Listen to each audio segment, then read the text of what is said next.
महादेवी हत्तीणीच्या स्थलांतरावरून नवा वाद निर्माण झालाय। हत्तीणीला वनताराला पाठवण्याचा निर्णय हा अतिशय दुर्दैवी असल्याचं जनसुराज्य पक्षाचे नेते डॉक्टर विनय कोरेंनी म्हटलेलं आहे। अनेक लोकांच्या भावना दुखावल्या असल्याची प्रतिक्रिया विनय कोरे यांनी व्यक्त केली आहे।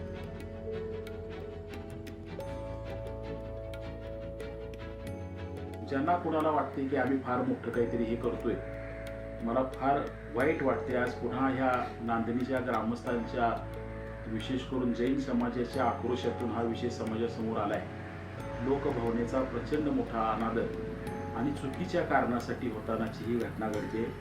मी स्वतः राज्य सरकार म्हणून आणि केंद्र सरकार म्हणून यासाठी काय करता येईल या दृष्टीने प्रयत्न करणार आहे। लोकशाही मराठी ऐका, पहा, जागरूक रहा।